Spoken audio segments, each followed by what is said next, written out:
ಓಂ ಶಾಂತಿ. ಇಂದಿನ ಮುರಳಿಯ ದಿನಾಂಕ 6/2/2025. ಪ್ರಾಪ್ತ ಮುರಳಿ. ಓಂ ಶಾಂತಿ. ಬಾಪ್ತಾದ ಮಧುಬನ.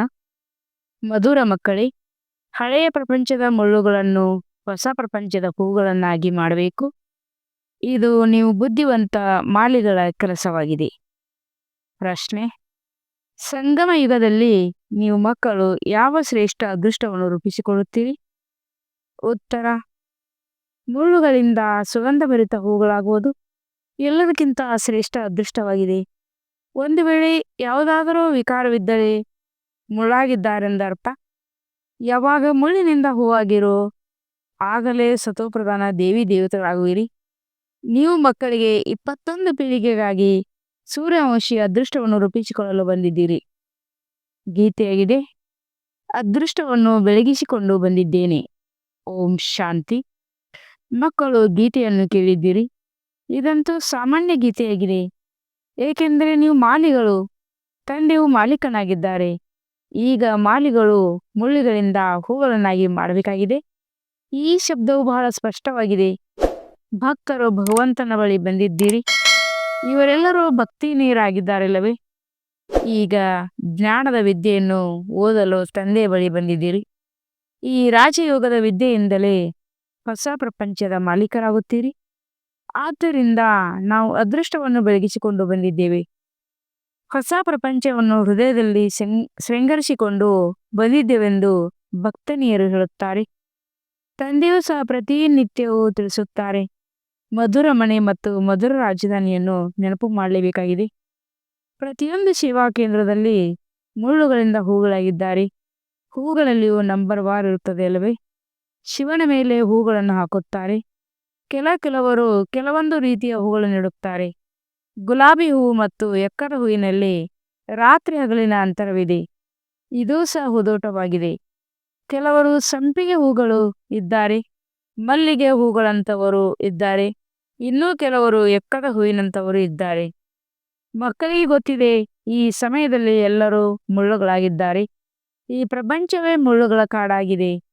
ಇದನ್ನು ಹೊಸ ಪ್ರಪಂಚದ ಹೂವನ್ನಾಗಿ ಮಾಡಬೇಕಾಗಿದೆ. ಈ ಹಳೆ ಪ್ರಪಂಚದಲ್ಲಿ ಮುಳ್ಳುಗಳಿವೆ. ಆದ್ದರಿಂದ ಗೀತೆಯಲ್ಲಿ ಹೇಳುತ್ತಾರೆ, ಹಳೆಯ ಪ್ರಪಂಚದ ಮುಳ್ಳುಗಳಿಂದ ಹೊಸ ಪ್ರಪಂಚದ ಹೂಗಳಾಗಲು ನಾವು ತಂದೆ ಬಳಿ ಬಂದಿದ್ದೇವೆ. ಆ ಹೊಸ ಪ್ರಪಂಚವನ್ನು ಸ್ಥಾಪನೆ ಮಾಡಲು ತಂದೆಯು ಸ್ಥಾಪನೆ ಮಾಡುತ್ತಿದ್ದಾರೆ. ಮುಳ್ಳುಗಳಿಂದ ಹೂಗಳು ಅರ್ಥಾತ್ ದೇವಿ ದೇವತೆಗಳಾಗಬೇಕಾಗಿದೆ. ಗೀತೆಯ ಅರ್ಥವು ಬಹಳ ಸಹಜವಾಗಿದೆ. ನಾವು ಅದೃಷ್ಟವನ್ನು ಹೊಸ ಪ್ರಪಂಚಕ್ಕಾಗಿ ಬೆಳೆಸಿಕೊಳ್ಳಲು ಬಂದಿದ್ದೇವೆ. ಹೊಸ ಪ್ರಪಂಚವು ಸತ್ಯಯುಗವಾಗಿದೆ. ಕೆಲವರದು ಸತೋಪ್ರಧಾನ ಅದೃಷ್ಟವಾಗಿದೆ. ಕೆಲವರದು ರಜೋ, ಕೆಲವರದು ತಮೋವಾಗಿದೆ. ಕೆಲವರು ಸೂರ್ಯವಂಶಿ ರಾಜರಾಗುತ್ತಾರೆ. ಕೆಲವರು ಪ್ರಜೆಗಳಾಗುತ್ತಾರೆ. ಇನ್ನೂ ಕೆಲವರು ಹೋಗಿ ಪ್ರಜೆಗಳಿಗೂ ನೌಕರರಾಗುತ್ತಾರೆ. ಈ ಹೊಸ ಪ್ರಪಂಚದ ರಾಜಧಾನಿಯು ಸ್ಥಾಪನೆಯಾಗುತ್ತಿದೆ. ಶಾಲೆಯಲ್ಲಿ ಅದೃಷ್ಟವನ್ನು ರೂಪಿಸಿಕೊಳ್ಳಲು ಹೋಗುತ್ತಾರಲ್ಲವೇ? ಇಲ್ಲಂತೂ ಹೊಸ ಪ್ರಪಂಚದ ಮಾತಾಗಿದೆ. ಈ ಹಳೆಯ ಪ್ರಪಂಚದಲ್ಲಿ ಯಾವ ಅದೃಷ್ಟವನ್ನು ರೂಪಿಸಿಕೊಳ್ಳುತ್ತೀರಿ? ನೀವು ಭವಿಷ್ಯ ಹೊಸ ಪ್ರಪಂಚದಲ್ಲಿ ದೇವತೆಗಳಾಗುವ ಅದೃಷ್ಟವನ್ನು ರೂಪಿಸಿಕೊಳ್ಳುತ್ತಿದ್ದೀರಿ. ಯಾವ ದೇವತೆಗಳನ್ನು ಎಲ್ಲರೂ ನಮಸ್ಕಾರ ಮಾಡುತ್ತಾ ಬಂದಿದ್ದಾರೆ. ನಾವೇ ದೇವತಾ ಪೂಜ್ಯರಾಗಿದ್ದೇವೆ. ಮತ್ತೆ ನಾವೇ ಪೂಜಾರಿಯಾಗಿದ್ದೇವೆ. 21 ಜನ್ಮಗಳ ಆಸ್ತಿಯು ತಂದೆಯಿಂದ ಸಿಗುತ್ತದೆ. ಯಾವುದಕ್ಕೆ 21 ಪೀಳಿಗೆಗಳೆಂದು ಹೇಳಲಾಗುತ್ತದೆ? ವೃದ್ಧಾವಸ್ಥೆಯವರೆಗೆ ಪೀಳಿಗೆ ಎಂದು ಹೇಳಲಾಗುತ್ತದೆ. ತಂದೆಯು 21 ಜನ್ಮಗಳ ಆಸ್ತಿಯನ್ನು ಕೊಡುತ್ತಾರೆ. ಏಕೆಂದರೆ ಯುವಾವಸ್ಥೆ ಹಾಗೂ ಬಾಲ್ಯದಲ್ಲಿ ಮಧ್ಯದಲ್ಲಿ ಅಕಾಲ ಮೃತ್ಯುವೆಂದೂ ಬರುವುದಿಲ್ಲ. ಆದ್ದರಿಂದ ಅದಕ್ಕೆ ಅಮರಲೋಕವೆಂದು ಹೇಳಲಾಗುತ್ತದೆ. ಇದು ಮೃತ್ಯುಲೋಕ, ರಾವಣ ರಾಜ್ಯವಾಗಿದೆ. ಇಲ್ಲಿ ಎಲ್ಲರಲ್ಲಿಯೂ ವಿಕಾರದ ಪ್ರವೇಶತೆಯಾಗಿದೆ. ಒಂದು ವಿಕಾರವಿದ್ದರೂ ಸಹ ಮುಳ್ಳಾದರಲ್ಲವೇ? ಈ ಮಾಲಿಗಳು ಸುಗಂಧಭರಿತ ಹೂಗಳಾಗಿ ಮಾಡುವುದನ್ನು ತಿಳಿದುಕೊಂಡಿಲ್ಲ. ಮಾಲಿಯು ಚೆನ್ನಾಗಿದ್ದರೆ ಒಳ್ಳೊಳ್ಳೆಯ ಹೂಗಳನ್ನು ತಯಾರು ಮಾಡುತ್ತಾರೆಂದು ತಂದೆಯು ತಿಳಿಯುತ್ತಾಳೆ. ವಿಜಯ ಮಾಲೆಯಲ್ಲಿ ಪೋಣಿಸಲ್ಪಡುವಂತಹ ಹೂಗಳಾಗಬೇಕು. ದೇವತೆಗಳ ಮುಂದೆ ಒಳ್ಳೊಳ್ಳೆಯ ಹೂಗಳನ್ನು ತೆಗೆದುಕೊಂಡು ಹೋಗುತ್ತಾರಲ್ಲವೇ? ತಿಳಿದುಕೊಳ್ಳಿ, ಎಲಿಜಬೆತ್ ರಾಣಿಯು ಬರುತ್ತಾರೆಂದರೆ ಆಗ ಒಮ್ಮೆಲೇ ಬಹಳ ಸುಂದರವಾದ ಮಾಲೆಯನ್ನು ಮಾಡಿ ತೆಗೆದುಕೊಂಡು ಹೋಗುತ್ತಾರೆ. ಇಲ್ಲಿ ಮನುಷ್ಯರಂತೂ ತಮೋಪ್ರಧಾನರಾಗಿದ್ದಾರೆ. ಶಿವನ ಮಂದಿರಕ್ಕೂ ಹೋಗುತ್ತಾರೆ. ಇವರು ಭಗವಂತನೆಂದು ತಿಳಿಯುತ್ತಾರೆ. ಬ್ರಹ್ಮ, ವಿಷ್ಣು, ಶಂಕರನಿಗೆ ದೇವತೆಗಳೆಂದು ಹೇಳುತ್ತಾರೆ. ಶಿವನಿಗೆ ಭಗವಂತನೆಂದು ಹೇಳುತ್ತಾರೆ. ಅಂದ ಮೇಲೆ ಅವರು ಶ್ರೇಷ್ಠರಾದರಲ್ಲವೇ? ಶಿವನು ದತ್ತೂರಿಯನ್ನು ತಿನ್ನುತ್ತಿದ್ದರು, ಭಂಗಿ ಸೇರುತ್ತಿದ್ದರು ಎಂದು ಹೇಳುತ್ತಾರೆ. ಎಷ್ಟೊಂದು ನಿಂದನೆ ಮಾಡಿದ್ದಾರೆ. ಎಕ್ಕದ ಹೂಗಳನ್ನೇ ತೆಗೆದುಕೊಂಡು ಹೋಗುತ್ತಾರೆ. ಇಂತಹ ಪರಂಪಿತ ಪರಮಾತ್ಮ ಅವರ ಬಳಿ ಏನನ್ನು ತೆಗೆದುಕೊಂಡು ಹೋಗುತ್ತಾರೆ? ತಮೋಪ್ರಧಾನ ಮೂಲಗಳ ಬಳಿ ಬಹಳ ಸುಂದರವಾದ ಹೂಗಳನ್ನು ತೆಗೆದುಕೊಂಡು ಹೋಗುತ್ತಾರೆ. ಮತ್ತು ಶಿವನ ಮಂದಿರಕ್ಕೆ ಏನನ್ನು ತೆಗೆದುಕೊಂಡು ಹೋಗುತ್ತಾರೆ? ಹಾಲನ್ನು ಸಹ ಹೇಗೆ ಎರೆಯುತ್ತಾರೆ? 5% ಹಾಲು, ಉಳಿದ 95% ನೀರು. ಭಗವಂತನಿಗೆ ಹೇಗೆ ಹಾಲನ್ನು ಎರೆಯಬೇಕು ಎಂಬುದನ್ನೇ ತಿಳಿದುಕೊಂಡಿಲ್ಲ. ಈಗ ನೀವು ಬಹಳ ಚೆನ್ನಾಗಿ ತಿಳಿದುಕೊಂಡಿದ್ದೀರಿ. ನಿಮ್ಮಲ್ಲಿಯೂ ನಂಬರ್ ವಾರಿದ್ದಾರೆ. ಯಾರು ಬಹಳ ಚೆನ್ನಾಗಿ ತಿಳಿದುಕೊಂಡಿದ್ದಾರೆಯೋ ಅವರನ್ನು ಸೇವಾ ಕೇಂದ್ರದ ಮುಖ್ಯಸ್ಥರನ್ನಾಗಿ ಮಾಡಲಾಗುತ್ತದೆ. ಎಲ್ಲರೂ ಒಂದೇ ರೀತಿ ಇರುವುದಿಲ್ಲ. ಬಲೆ ವಿದ್ಯೆಯು ಒಂದೇ ಆಗಿದೆ.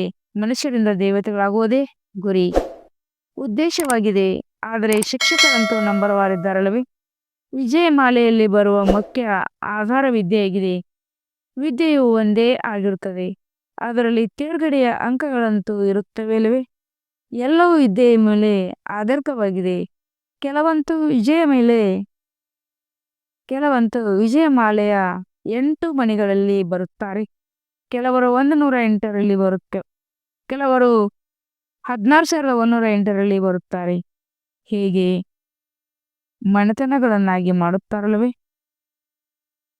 ವೃಕ್ಷದಲ್ಲಿ ಹೊಸ ಕವಲುಗಳೊಡೆಯುತ್ತವೆ. ಮೊಟ್ಟ ಮೊದಲಿಗೆ 1 ಎಲೆ, 2 ಎಲೆ, ಹೀಗೆ ವೃದ್ಧಿಯಾಗುತ್ತಾ ಹೋಗುತ್ತವೆ. ಇದು ಸಹ ವೃಕ್ಷದವಾಗಿದೆ. ಇದರಲ್ಲಿ ಬಹಳಷ್ಟು ಮನೆತನಗಳಿರುತ್ತವೆ. ಹೇಗೆ ಕೈಪಲಾನಿ ಮನೆತನ ಇತ್ಯಾದಿ ಇತ್ಯಾದಿ. ಆದರೆ ಅವೆಲ್ಲವೂ ಹದ್ದಿನ ಮನೆತನಗಳಾಗಿವೆ. ಇದು ಬೇಹದ್ದಿನ ಮನೆತನವಾಗಿದೆ. ಇದರ ಮೂಲ ಯಾರು? ಪ್ರಜಾಪಿತ ಬ್ರಹ್ಮ. ಅವರಿಗೆ ಗ್ರೇಟ್ ಗ್ರೇಟ್ ಗ್ರ್ಯಾಂಡ್ ಫಾದರ್ ಎಂದು ಹೇಳುತ್ತಾರೆ. ಆದರೆ ಇದು ಯಾರಿಗೂ ತಿಳಿದಿಲ್ಲ. ಮನುಷ್ಯರು ಸೃಷ್ಟಿಯ ರಚಯಿತ ಯಾರೆಂಬುದನ್ನು ತಿಳಿದುಕೊಂಡಿಲ್ಲ. ಸಂಪೂರ್ಣ ಅಹಲ್ಯೆಯ ತರ ಕಲ್ಲು ಬುದ್ಧಿಯವರಾಗಿದ್ದಾರೆ. ಯಾವಾಗ ಈ ರೀತಿಯಾಗಿ ಬಿಡುವರು ಆಗಲೇ ತಂದೆ ಓರುತ್ತಾರೆ. ನೀವಿಲ್ಲಿ ಕಲ್ಲು ಬುದ್ಧಿಯವರಿಂದ ಪಾರಸು ಬುದ್ಧಿಯವರಾಗಲು ಬಂದಿದ್ದೀರಿ. ಅಂದ ಮೇಲೆ ಜ್ಞಾನವನ್ನು ಧಾರಣೆ ಮಾಡಬೇಕಲ್ಲವೇ? ತಂದೆಯನ್ನು ಅರ್ಥ ಮಾಡಿಕೊಳ್ಳಬೇಕು ಮತ್ತು ವಿದ್ಯಾಭ್ಯಾಸದ ಬಗ್ಗೆ ಆಲೋಚಿಸಬೇಕು. ತಿಳಿದುಕೊಳ್ಳಿ. ಇಂದು ಬಂದಿದ್ದೀರಿ, ನಾಳೆ ಆಕಸ್ಮಿಕವಾಗಿ ಸೇರಿಬಿಟ್ಟರೆ ಏನು ಪದವಿಯನ್ನು ಪಡೆಯುತ್ತೀರಿ? ಜ್ಞಾನವಂತೂ ಸ್ವಲ್ಪವೂ ತಿಳಿದುಕೊಳ್ಳಲಿಲ್ಲ, ಏನನ್ನೂ ಕಲಿಯಲಿಲ್ಲ. ಅಂದ ಮೇಲೆ ಯಾವ ಪದವಿ ಪಡೆಯುತ್ತೀರಿ? ದಿನ ಪ್ರತಿದಿನ ಯಾರು ತಡವಾಗಿ ಸೇರಿಬಿಡುತ್ತಾರೆಯೋ ಅವರಿಗೆ ಸಮಯವಂತೂ ಸ್ವಲ್ಪ ಸಿಗುತ್ತದೆ. ಏಕೆಂದರೆ ಸಮಯವು ಕಡಿಮೆಯಾಗುತ್ತಾ ಹೋಗುತ್ತದೆ. ಅದರಲ್ಲಿ ಮತ್ತೆ ಜನ್ಮ ತೆಗೆದುಕೊಂಡು ಏನು ಮಾಡಲು ಸಾಧ್ಯ? ನಿಮ್ಮಲ್ಲಿ ಯಾರು ಬಿಡುತ್ತಾರೆಯೋ ಅವರು ಒಳ್ಳೆಯ ಮನೆಯಲ್ಲಿ ಹೋಗಿ ಜನ್ಮ ಪಡೆಯುತ್ತಾರೆ. ಸಂಸ್ಕಾರವನ್ನು ತೆಗೆದುಕೊಂಡು ಹೋಗುವುದರಿಂದ ಆ ಆತ್ಮವು ಬಹಳ ಬೇಗನೆ ಜಾಗೃತವಾಗುವುದು. ಶಿವ ತಂದೆಯನ್ನು ನೆನಪು ಮಾಡಲು ತೊಡಗುವುದು. ಸಂಸ್ಕಾರವು ಇಲ್ಲವೆಂದರೆ ಏನೂ ಆಗುವುದಿಲ್ಲ. ಇದನ್ನು ಬಹಳ ಆಳವಾಗಿ ಅರಿತುಕೊಳ್ಳಬೇಕಾಗುತ್ತದೆ.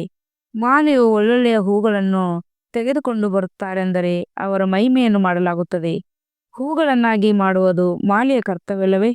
ಹೀಗೆ ಅನೇಕ ಮಕ್ಕಳಿದ್ದಾರೆ. ಯಾರಿಗೆ ತಂದೆಯನ್ನು ನೆನಪು ಮಾಡುವುದು ಬರುವುದೇ ಇಲ್ಲ. ಎಲ್ಲವೂ ಅದೃಷ್ಟದ ಮೇಲೆ ಇದೆಯಲ್ಲವೇ? ಅದೃಷ್ಟದಲ್ಲಿಲ್ಲವೆಂದರೆ ಏನನ್ನೂ ತಿಳಿದುಕೊಳ್ಳುವುದಿಲ್ಲ.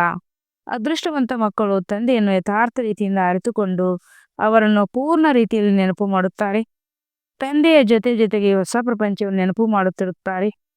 ನಾವು ಹೊಸ ಪ್ರಪಂಚಕ್ಕಾಗಿ ಹೊಸ ಅದೃಷ್ಟವನ್ನು ರೂಪಿಸಿಕೊಳ್ಳಲು ಬಂದಿದ್ದೇವೆಂದು ಗೀತೆಯಲ್ಲಿ ಹೇಳುತ್ತಾರಲ್ಲವೇ?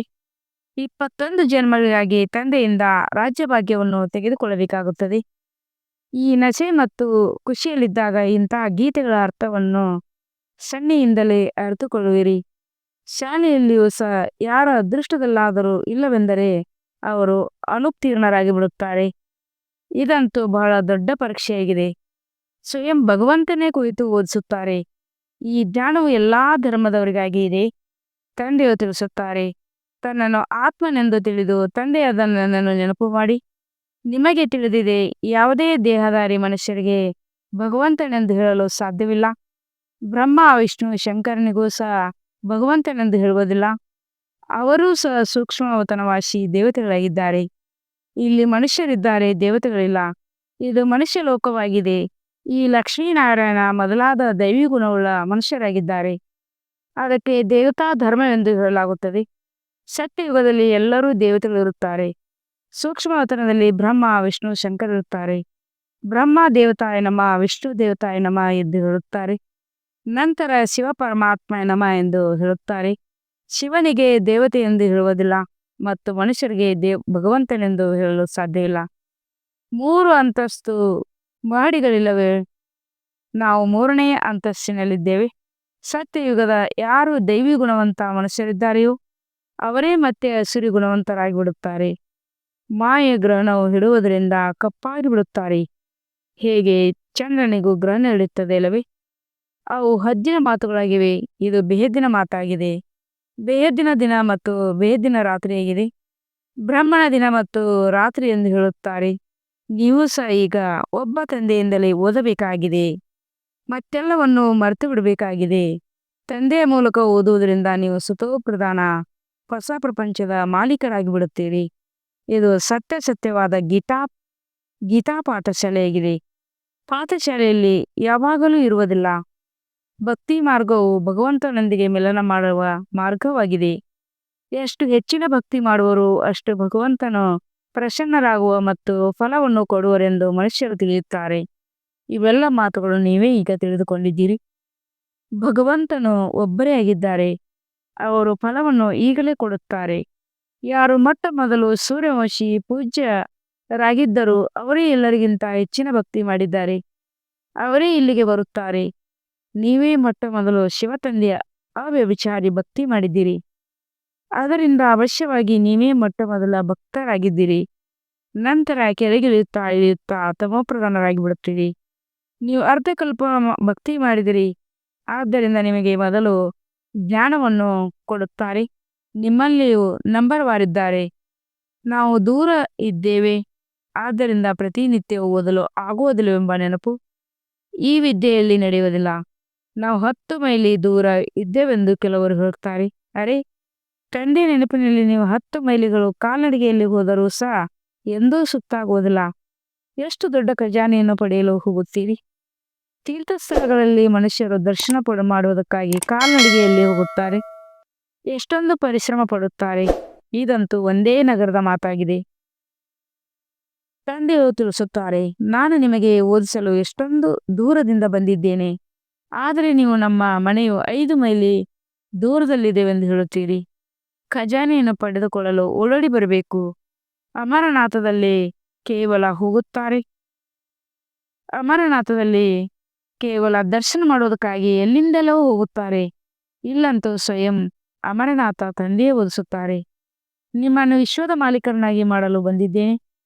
ನೀವು ನೋಡಿದರೆ ನೆಪ ಹೇಳುತ್ತೀರಿ. ಅಮೃತ ವೇಳೆಯ ಸಮಯದಲ್ಲಿ ಯಾರು ಬೇಕಾದರೂ ಬರ್ಬೋದು. ಆ ಸಮಯದಲ್ಲಿ ಯಾವುದೇ ಭಯವಿಲ್ಲ. ಯಾರು ನಿಮ್ಮನ್ನು ಲೂಟಿ ಮಾಡುವುದಿಲ್ಲ.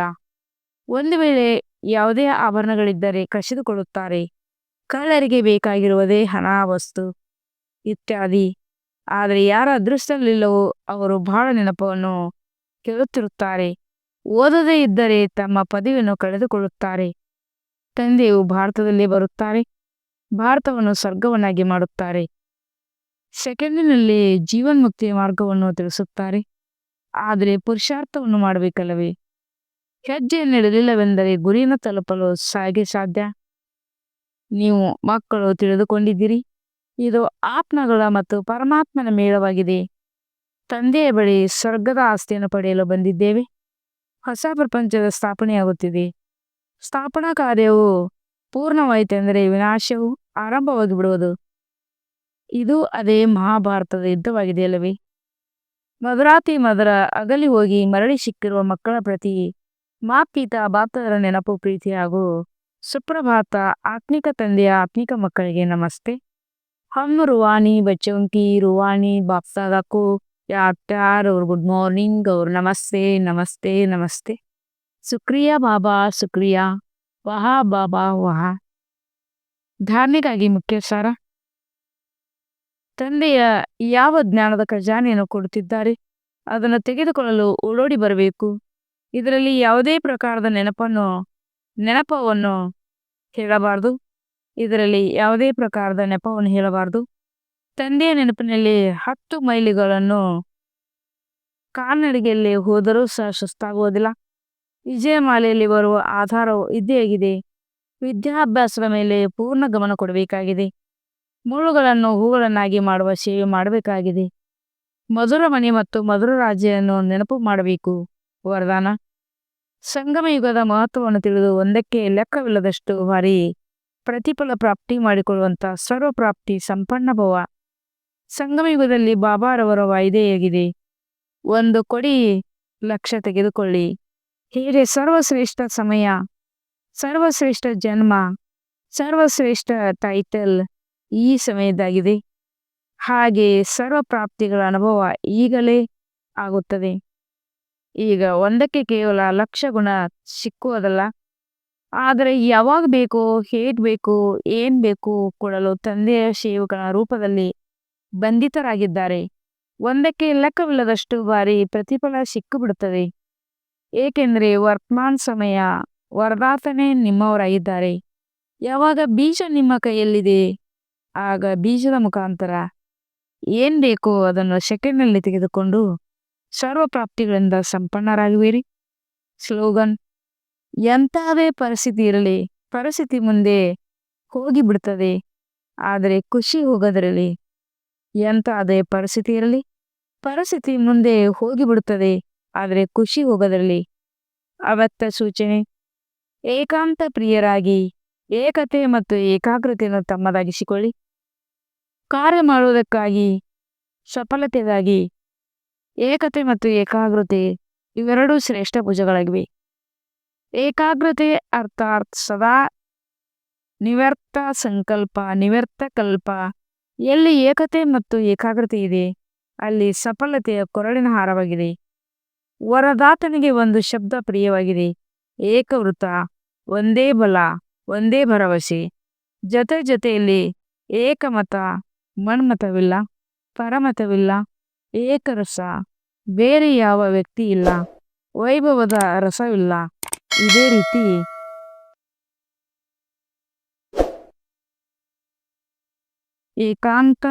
ಏಕಾಂತ ಪ್ರಿಯ.